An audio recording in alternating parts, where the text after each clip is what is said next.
अकेले रहते रहते जब सब शरीर खत्म हो गया, चल नहीं सके, बोल नहीं सके, तब क्या करें, पछता करके चले आए। जय श्रीमन्नारायण मित्रों, जैसा कि इस वीडियो में आप देख सकते हैं, एक वृद्ध महिला महाराज जी के सामने फूट फूट कर रो रही है। जी हाँ मित्रों, बहुत ज़्यादा रो रही है और महाराज जी से वार्तालाप कर रही है। महाराज जी के सामने वह पूरे भरे पंडाल में महाराज जी के सामने रो रही है। तो ऐसा क्या हुआ और इस दोनों के बीच से क्या बातचीत हुई, चलो हम इस वीडियो में आप लोगों को सुनाते हैं।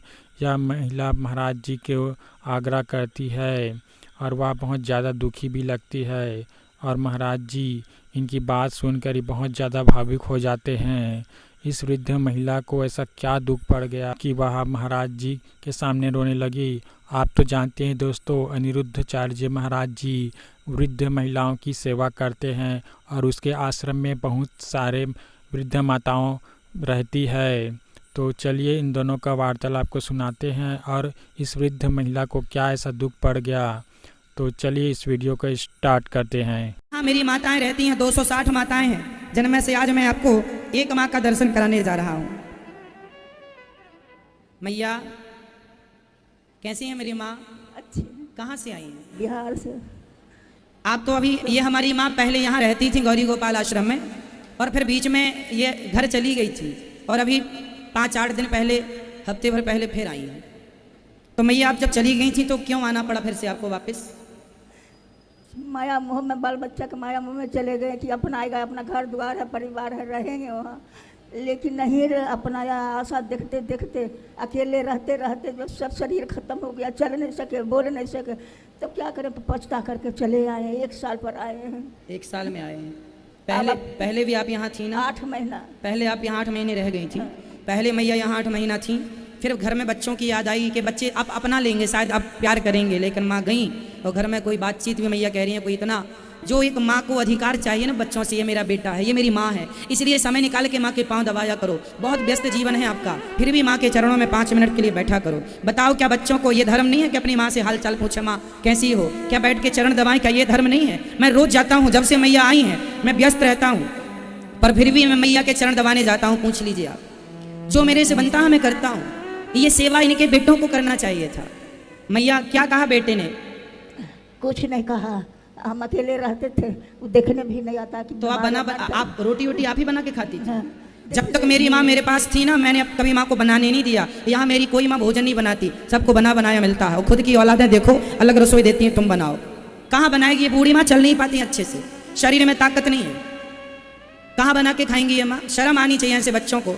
आप सबसे हाथ जोड़ता हूँ, माँ की सेवा, माँ को अकेले न रखा करो। बुढ़ापे में बच्चों की ज़रूरत पड़ती है, सेवा की ज़रूरत पड़ती है। मैया आप यहाँ सुखी हैं, यहाँ कोई कष्ट तो नहीं है? अब आप मत रोइएगा, अब ये दास अनिरुद्ध आपका बेटा है, सदा रहेगा।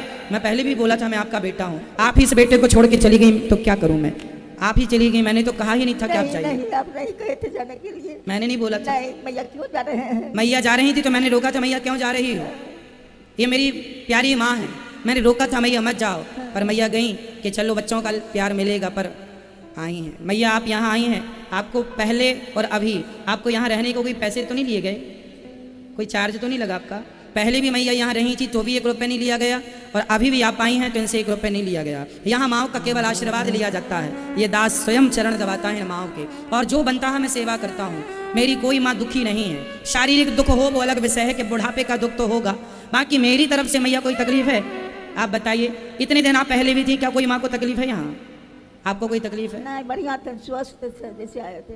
अभी वहाँ से आकर के 1 साल रहते रहते अब चलने के। पहले मैया यहाँ स्वस्थ थी, खूब अच्छी हो गई थी, लेकिन घर जाके और कमजोर होके आई हैं। चिंता ना करिए, बिहारी जी चाहेंगे आप फिर से स्वस्थ हो जाएंगे। ये दास सेवा करेगा आपकी।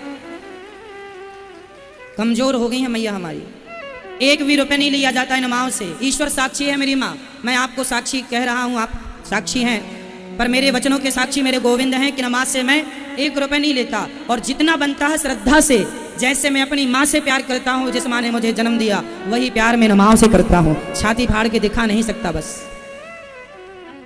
260 माताएं हैं मेरी, और 1000 माताओं के लिए आश्रम। अब देखो ना, बच्चे निकाल देते हैं, कहाँ जाएंगी माँ? कितने बेटे हैं मैया आपके? 4। 4 बेटे हैं। देखिए 4 बेटों में 1 रोटी का गुजारा नहीं था। एक बेटी का सहारा नहीं था 4 बेटों के होने पर भी।